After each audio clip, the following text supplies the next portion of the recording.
Assalamualaikum warahmatullahi wabarakatuh. Innal hamdalillah nahmaduhu wa nasta'inuhu wa nastaghfiruh wa na'udzu billahi min shururi anfusina wa min sayyiati a'malina may yahdihillahu fala mudilla lahu wa may yudlilhu fala hadiya lahu. Asyhadu an la ilaha illallah wa asyhadu anna Muhammadan 'abduhu wa rasuluh. La nabiyya ba'dah. Allahumma salli ala Muhammad wa ala ali Muhammad wa ala alihi wa ashabihi wa man tabi'ahu bi sunnatihi wa ala alihi ajma'in. Amma ba'du.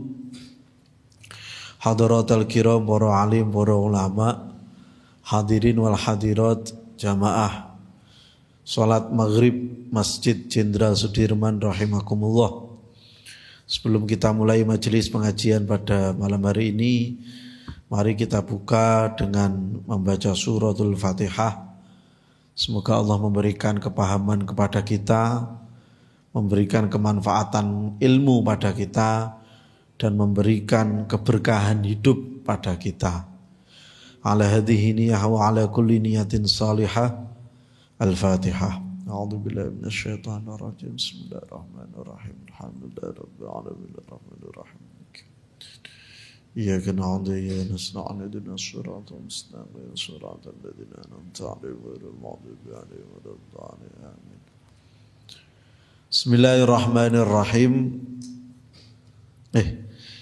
Niki wae MC-ne kok nggo basa Jawa ya. Ki nyadar kula. Nggih. Anyar gitu, takmir anyar ya mas. Ndak apa-apa wis. Sesuk muga-muga luwih apik. Amin. Mungkin karena kalau saya ini ngaji ini kadang campur Jawa terus dibuka dengan bahasa Jawa. Tapi ya alhamdulillah orang Jogja berarti putra daerah. Bismillahirrahmanirrahim. Melanjutkan pertemuan yang kemarin, citatun masih tentang innallaha ta'ala katama sittatan. Allah subhanahu wa ta'ala menutup 6 perkara fi sittatin, dengan cara 6 perkara yang lain. Ini bab sudasi, jadi akan selalu 6 begitu. Jadi oleh pengarang kitab ini akan disebutkan 666 begitu. Jadi 6 hal. Yang 1 hal, 2 hal, 3 hal kemana Pak itu? Yang 1 hal, 2 hal, 3 hal, 4 hal, 5 hal itu di juz 1. Lah kita akan mulainya juz 2 biar cepat khatam. Loh ya tak? Yang lompat. Pinter saya. Nanti jenengan pulang kan bisa ditanya, alhamdulillah khatam kitab Nasoihul Ibad, padahal dari tengah, kan keren. Katamar ridho fi ta'ah. Yang pertama, Allah itu menutup ridho dengan ta'at. Kemarin sudah saya jelaskan sedikit. Yang kedua, kadzabal ghadaba fi ma'siyah. Allah itu menutup namanya maksiat dengan rasa marah. Maksudnya bagaimana? Secara naluri manusia itu tidak suka mengerjakan maksiat. Secara naluri itu manusia. Sejahat-jahat apapun manusia, dia akan punya jiwa kemanusiaan kalau bahasa hari ini. Gitu. Artinya apa? Potensi untuk berbuat baik pasti ada. Sebaliknya potensi berbuat jahat juga pasti ada. Itu namanya nafsu. Nafsu itu berkembang, menyusut, berkurang, bertambah, itu nafsu. Di antara kelebihan manusia dibandingkan makhluk-makhluk yang lain, manusia dikaruniai nafsu. Nafsu dan akal pikiran. Kalau nafsu saja tanpa akal pikiran, maka syahwat itu tidak terkontrol. Gitu. Melihat sesuatu di jalan milik orang, motor diambil. Gitu. Kan tidak terkontrol karena akal tidak menimbang. Ini punya siapa toh?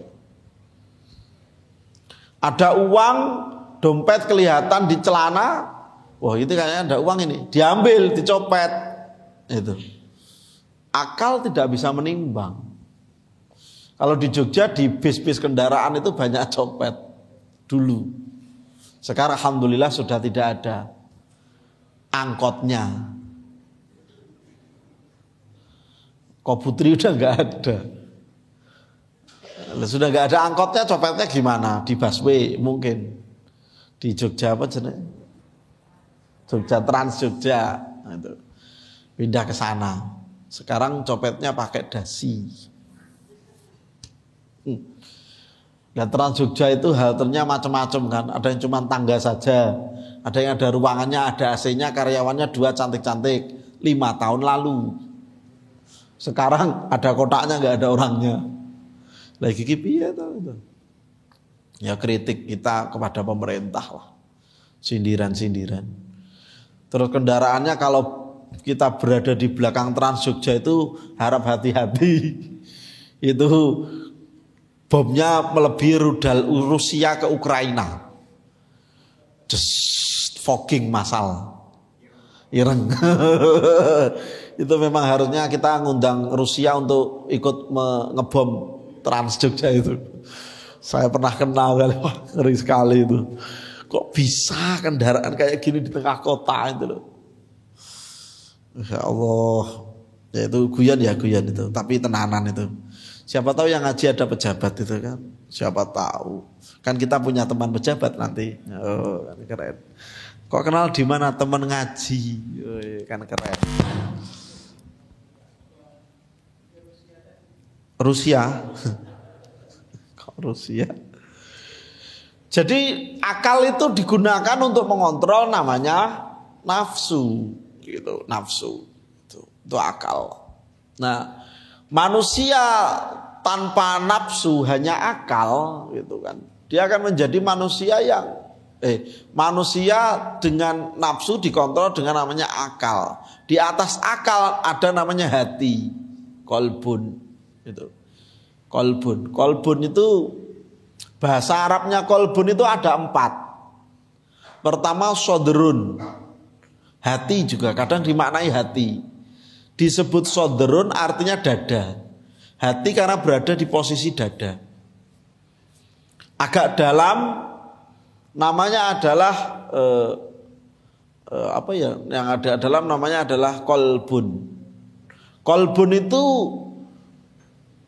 kalau kita doa atahiyat akhir itu, atahiyatulillah dan seterusnya itu, doanya itu diantaranya ya muqallibal qulub sabbit qulubana ala dinik atau sabbit qalbi ala dinik. Kolbun disebut hati karena artinya berubah-ubah. Jadi hati ini berubah-ubah.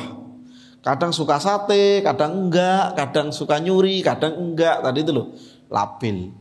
Maka kita selalu berdoa kepada Allah, sabbit qalbi ala dinik. Semoga agama Allah itu menetapkan agama kita pada Islam. Itu. Hati kita ditetapkan pada Islam. Yang ketiga disebut dengan fuad. Fuadi.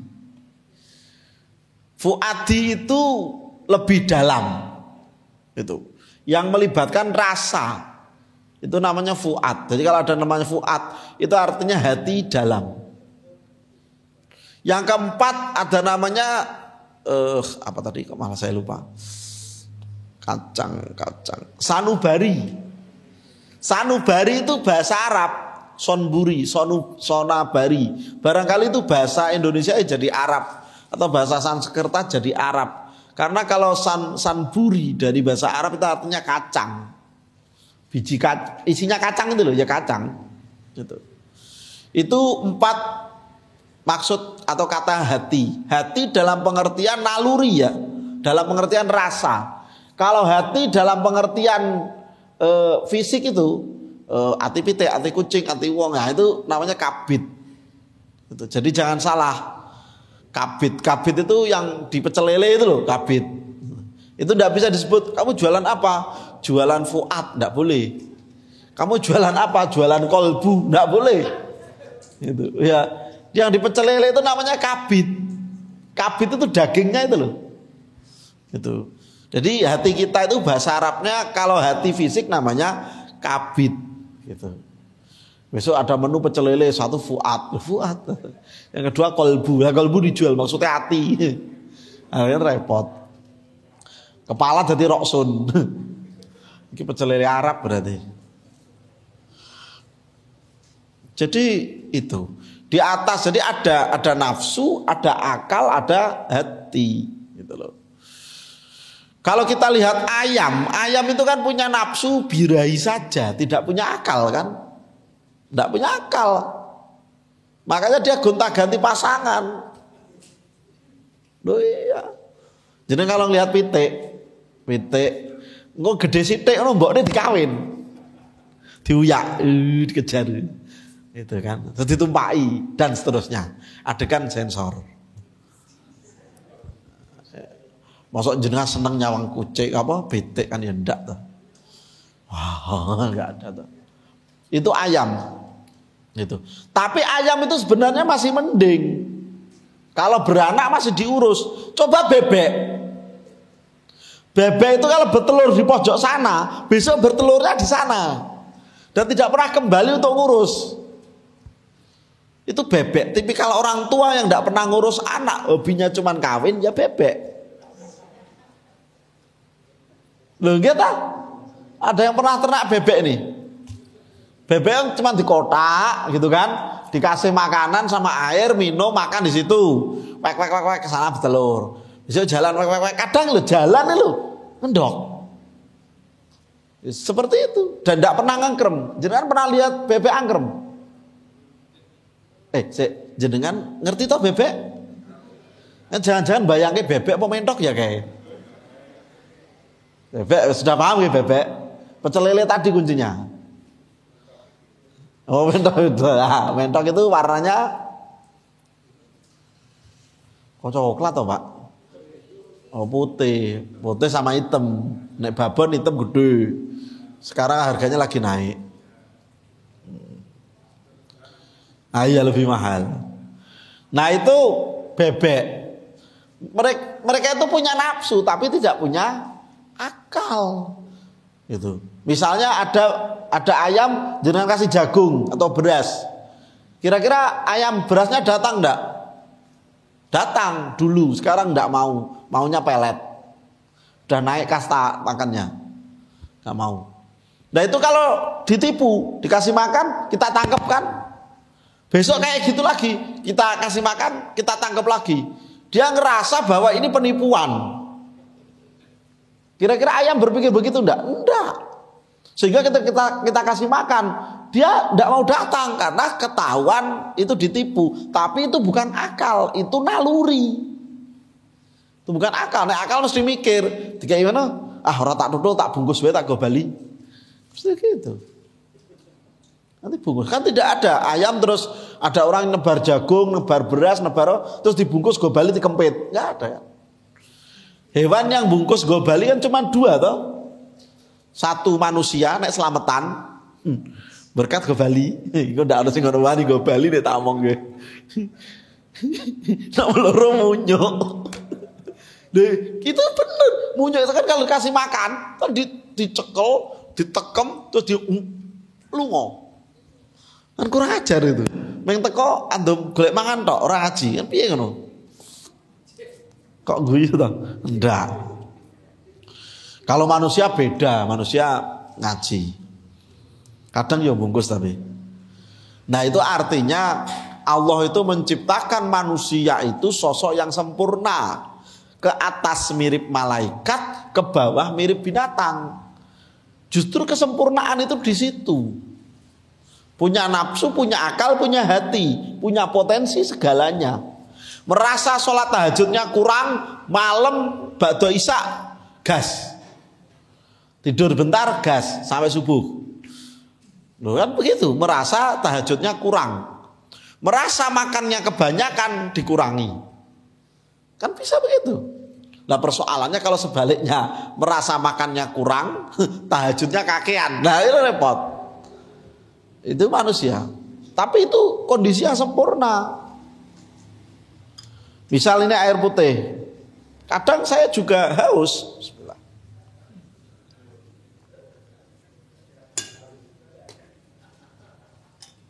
Kadang suka teh. Kadang suka teh, kadang jahe, Pak.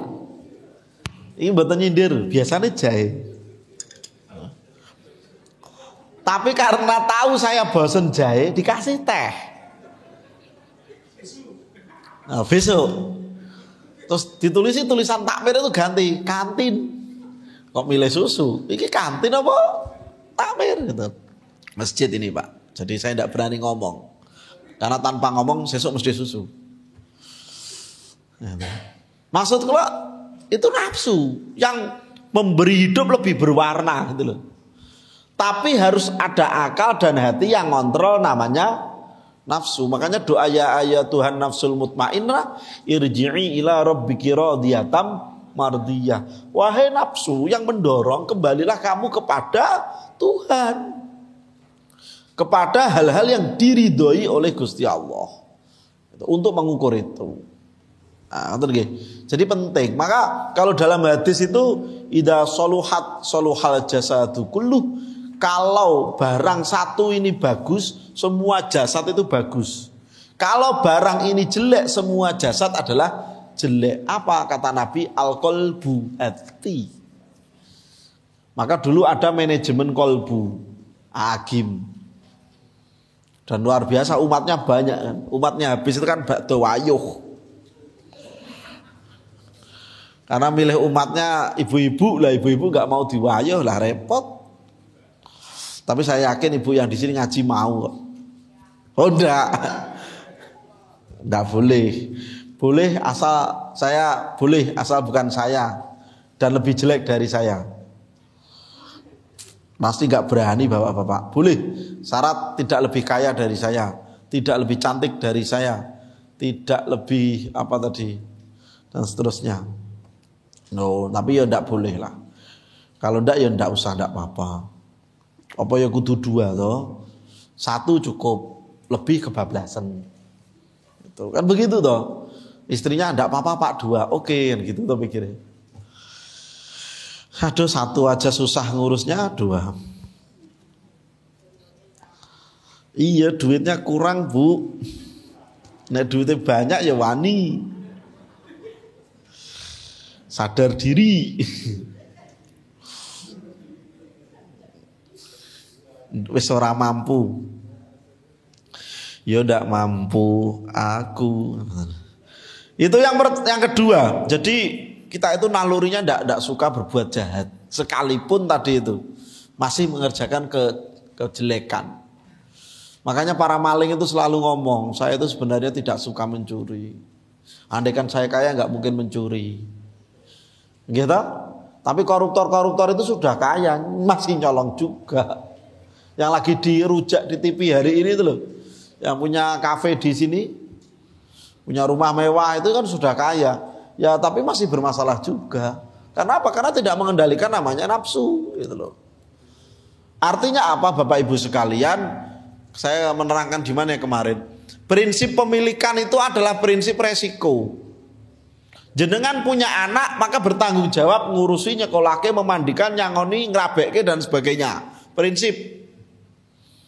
Tidak punya anak ya tidak punya tanggung jawab itu. Punya harta, tanggung jawab mentasarufkan dengan benar, bayar zakat, sedekah dan menjaminkan halal. Bahkan dalam doktrin agama kita, hisabnya nanti kalau mau masuk surga, perhitungan amalnya lebih lama. Kan prinsipnya begitu. Terus kemudian berarti enak miskin? Ya belum tentu juga. Gitu loh. Lah miskin gak enak, kata Nabi kadal fakru ayyakuna kufra. Dekat orang fakir itu lebih dekat pada kafir. Dulu kata orang di Gunung Kidul dikasih mie sak kerdus wis pindah agama. Itu potretnya begitu. Jadi orang miskin itu sangat mudah berubah agama. Gitu. Makanya kalau ada orang non-Islam miskin, datangi. Jangan diajak sholat, pasti gak mau. Diajak makan, caranya gitu. Besok warung langganan, duitnya habis ngomong, uang saya habis. Yang masih ada di masjid, ikut ke masjid yuk. Kalau malam Rabu dapat snack loh, lumayan. Tapi kan saya tidak beragama Islam, nggak apa-apa, pakai sarung, aman. Oh, nggak ditanya agama juga. Yang penting duduk dengerin makan snack, kan aman tuh. Nggak pernah ditanya. Itu nanti lama-lama istiqomah. Besok ketemu jenengan, loh kok ke gereja? Selingan, tukang parkir, alasannya. Ya, jadi semacam itu manusia nggak suka sebenarnya loh. Tapi ternyata lebih kuat nafsunya daripada nuraninya dan akalnya. Itu. Maka ketika kita tidak punya harta banyak, tidak punya mobil, tidak punya Harley Davidson, tidak punya Rubicon itu, kan kita selalu pengen punya Pak becak itu. Tapi yang tidak punya becak ya pengen punya becak, yang pengen punya becak pengen punya motor, yang pengen punya motor pengen punya mobil. Itu naluri manusia. Prinsipnya punya becak harus ngopeni becaknya, punya motor harus ngopeni motornya, punya mobil harus ngopeni mobilnya. Bayar pajak itu loh. Becak itu ada pajaknya nggak tahu? Nggak ada kan? Motor pajaknya lebih murah, mobil lebih mahal, mobil mewah lebih mahal lagi. Artinya sama sebenarnya prinsip kepemilikannya. Kita boleh jadi kaya, kita boleh berharap punya mobil mewah, kita boleh berharap punya rumah besar, boleh punya itu. Asal ketika punya rumah besar ada kewajiban yang dipenuhi ya dipenuhi gitu loh. Di negara kita namanya pajak. Jangan sampai kita punya mobil mewah, tetangga kita rumahnya bocor. Kita lebih rela membeli mobil mewah, kita lebih nikmat haji dan umroh tiap bulan. Umroh dengan haji tidak bisa. Umroh tiap bulan dengan membayar 30 juta sampai 40 juta. Tetangga kita rumahnya bocor. Faqad zolama nafsah. Yang lebih parah, kita tidak tahu orang tua kita ternyata rumahnya bocor. Orang tua kita ternyata masih pengen beli A, beli B. Nah itu sifatnya standar. Pengen beli mukena baru, kita malah umroh. Dosa. Ya enggak dosa juga sebenarnya. Tapi tidak punya jiwa sosial. Kira-kira begitu. Bismillahirrahmanirrahim. Dilanjutkan wa katama lailatul qadri fi syahri Ramadan. Nomor 3, dan Allah itu menutup Lailatul Qadar, menutup Ramadan dengan namanya Lailatul Qadar. Besok ini kurang, sekarang sudah ruwah ya. Ruwah itu bahasa Jawa katanya luru mulyaning arwah. Maka paling banyak kalau bulan ruwah orang berziarah kubur. Sebagian tidak sepakat untuk ziarah kubur dalam bentuk perayaan. Ya pokoknya datang gitu tok nengok gitu. Sebagian di situ baca doa, tahlil dan lain sebagainya, bikin acara. Di desa-desa itu ruwahan bahkan tahlilan keliling. Ada yang tahlilannya setiap malam di kuburan di pendopo makam. Di makam itu kalau di Bantul itu selalu ada pendoponya Pak untuk kumpul. Di sini kan enggak. Mungkin sebagian ada. Di Bantul itu selalu ada pendopo untuk acara. Nah, sebagian kumpul, sebagian di situ gitu. Warga bergantian, tidak harus setiap hari. Monggo siapa yang mau ikut. Tapi yang bikin wedang bergantian mubeng. Gitu. Ganti rumah gitu. Sebagian ya cuman memastikan untuk ziarah kubur itu yang tabur bunga. Yang tidak beragama atau non-Islam yang tabur bunga. Kalau yang Islam tapi memang tidak fanatik ziarah kubur, ya mendelok memastikan kuburan bapaknya tidak hilang. Itu saja. Karena ada kasus itu kan kuburan pahlawan itu dicari-cari nggak ketemu, ternyata patoknya sudah hilang Pak. Ya kan repot ya. Ya tidak apa-apa, hilang itu juga tidak dosa kok. Bahkan saya tuh punya ide setiap 50 tahun kuburan harus diratakan, ganti yang baru. Lah kalau enggak semua ini jadi kuburan loh. Tiap tahun ada yang mati enggak? Tiap tahun, tiap minggu kan ada yang mati. Tiap hari loh. Tiap hari ada yang mati kan diambil 1 meter kali 2 meter. Setiap tahun, setiap minggu ada yang lahir. Populasi tambah, yang mati tambah. Kalau tidak diuruk, semuanya nanti jadi kuburan. Loh gitu. Di logika saja misalnya ruangan ini ya. Ruangan ini tuh kira-kira berapa tahun untuk penuh? Kalau setiap hari 1 kali 2. Setahun sudah penuh ini. Mentok 3 tahun ruangan ini. Kita mau nyari kuburan di mana? Belum atasnya dipasang itu kijing. Ya kan berat, Pak.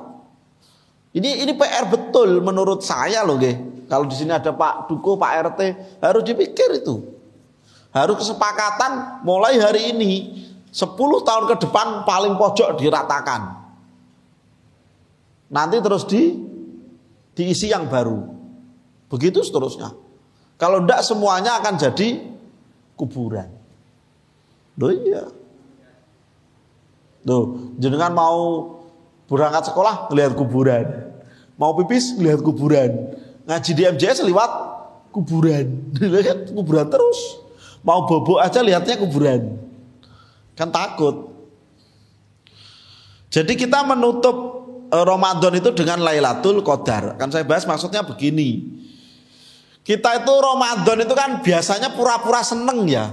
Padahal nggak paham yang disenengi itu apa. Takjilnya, terawihnya, tahajudnya, Lailatul Qadarnya atau apa? Atau itu sore itu apa namanya? Ngabuburit. Kalau ibu-ibu, alhamdulillah Ustaz saya senang kalau Ramadan.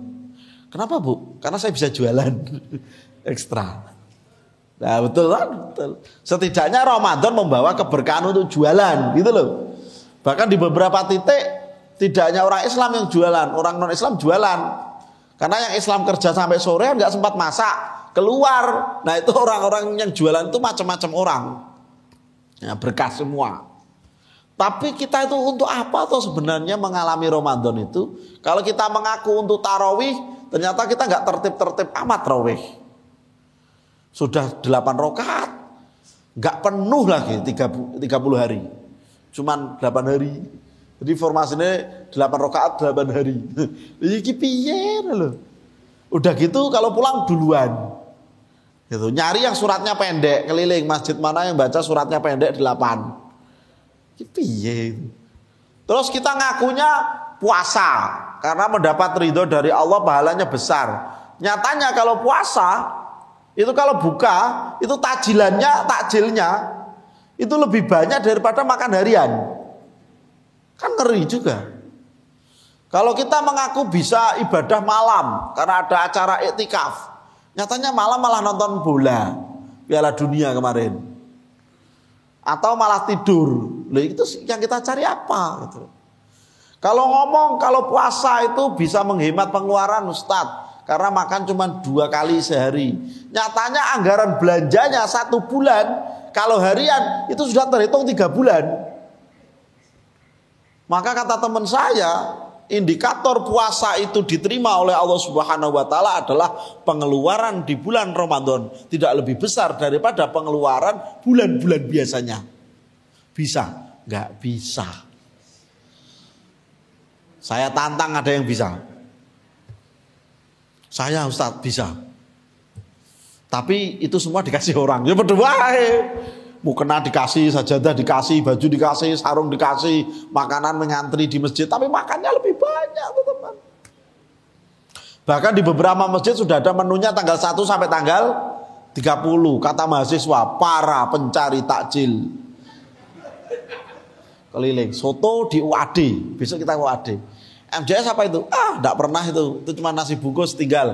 Ke UNJ, apa? Tongseng kambing, keren.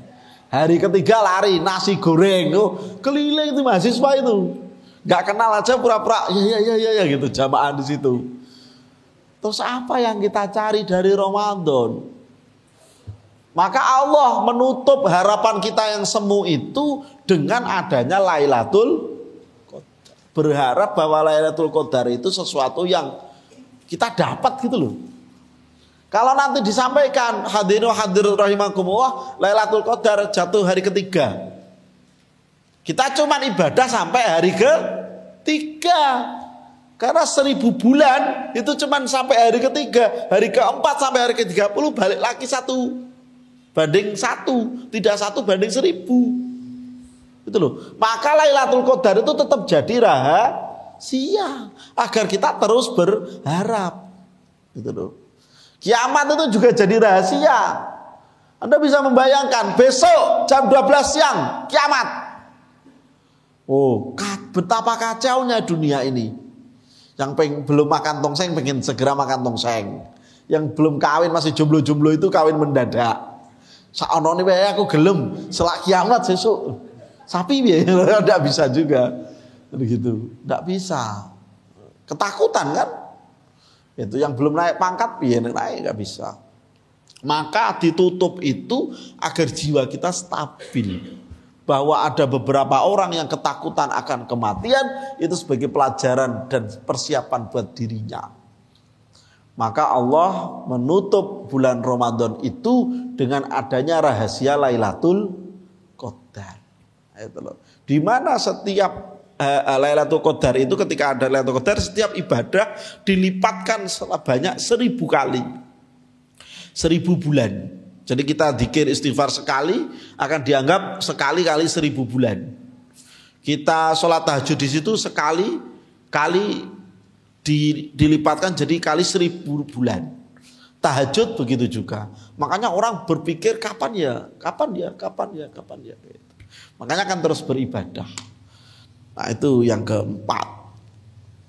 Maka besok kalau sudah masuk bulan Ramadan, ya kita harus bahagia betul, jangan pura-pura, atau jangan bahagia karena dunia bisa jualan, dapat takjil gratis, terus dapat sembako gratis, dapat sarung, dapat baju, dapat pecis, itu sampiran lah itu. Tapi intinya ini ada bulan yang utama loh gitu. Ada utama. Bahkan di jalan-jalan itu ada baliho, ahlan wa sahlan ya Ramadan gitu.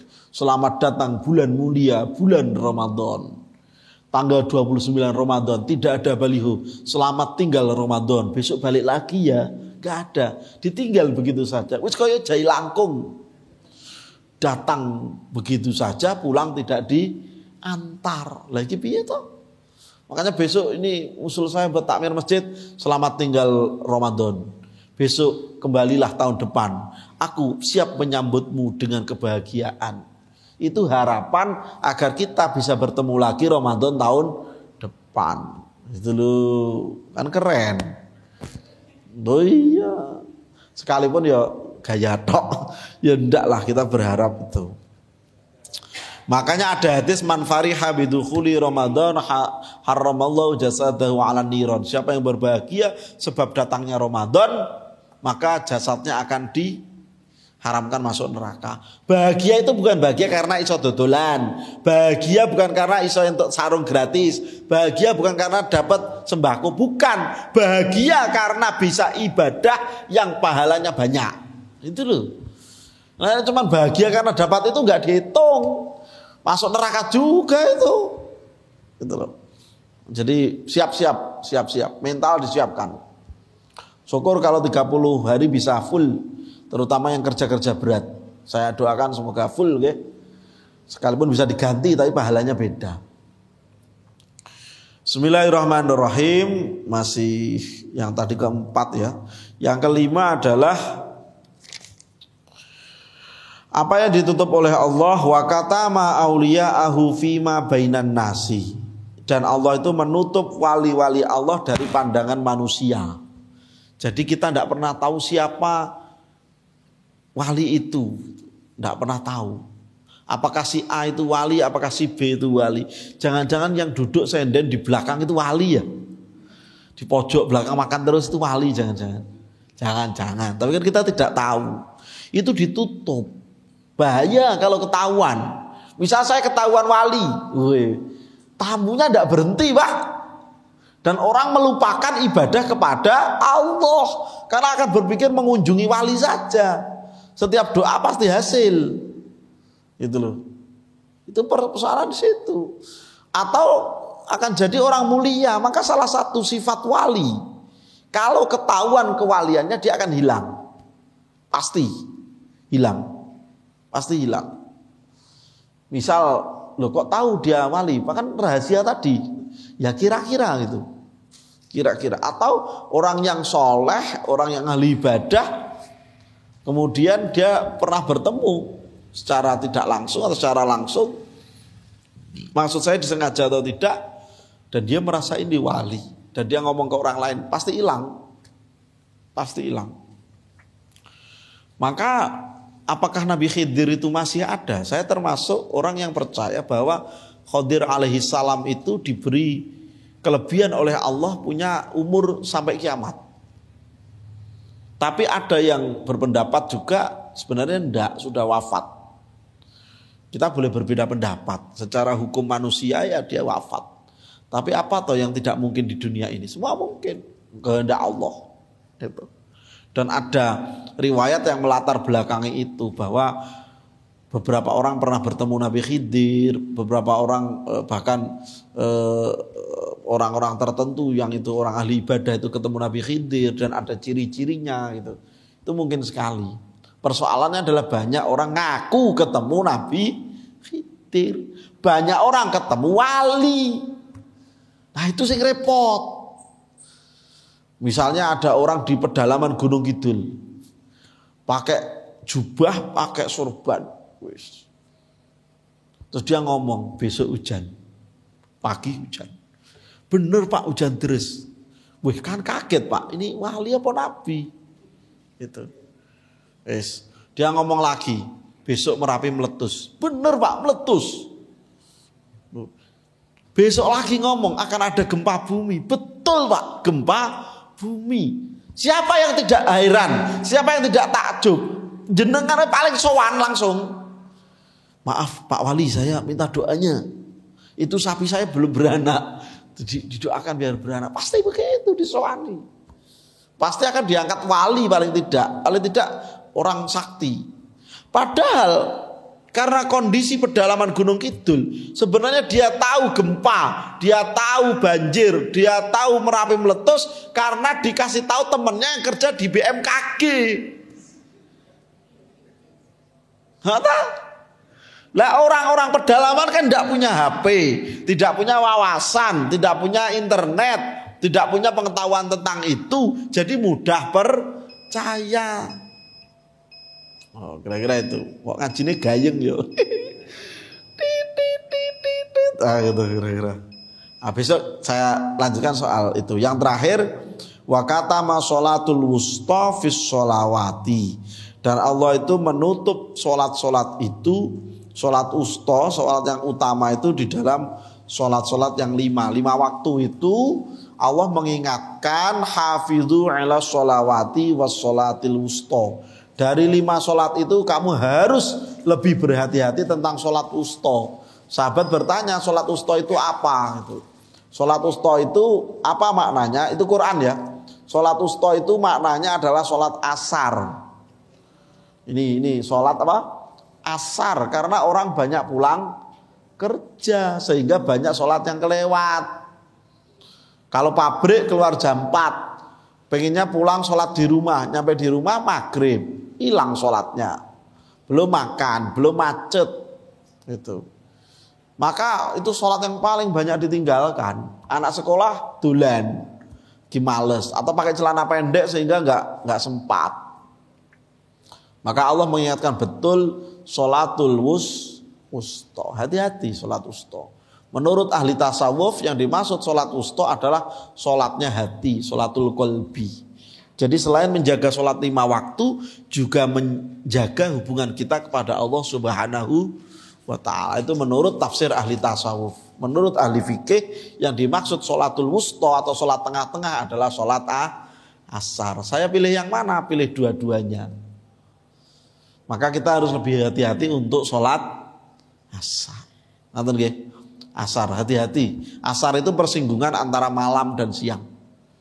Itu banyak kelewat. Saya sering banget di pinggir jalan melihat karyawan-karyawan pulang. Hari inilah tadi kesini itu jam 5 baru keluar. Pabrik, kantor. Lah itu sholatnya kapan? Sholatnya kapan gitu loh. Ada lagi yang berpendapat Pak. Saya pernah ketemu dosen, doktor, calon doktor. Tak tanya kok enggak sholat itu. Nanti saja sekalian isya. Saya ngomongnya duhur. Piye kuwi? Asar pulang, ya enggak sekalian sholat. Enggak, kowe ngisak tak sekalian tak rapel. Sholat kok dirapel? Dokter. Orang umum tapi bukan dokter UIN ya. Salat kok dirapel. Lagi piye toh? Kecuali dia jamak ya, lu bepergian itu jamak, kan ada konsep jamak kosor. Lah itu ndak. Itu. Ada begitu ada. Jangan dikira enggak ada. Banyak di Jogja itu. Kalau ndak sholat nanti aja sekalian wis selo. Iki piye toh? Nah, itu. Jadi ada 6 hal yang disembunyikan oleh Allah Subhanahu wa taala yang menjadi rahasia agar kita terus semangat beribadah dan terus menjalankan perintah Allah Subhanahu wa taala. Semoga pengajian pada malam hari ini bisa memberikan manfaat, bisa memberikan kebaikan, dan tentu saja kita belajar bareng. Saya tidak mesti lebih tertib dari jenengan, tidak mesti lebih baik dari jenengan gitu. Jadi kita berusaha bareng-bareng. Al-Fatihah.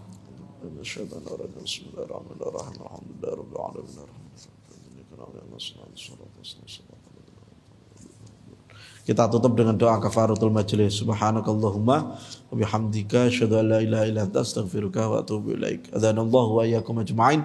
Wassalamualaikum warahmatullahi wabarakatuh.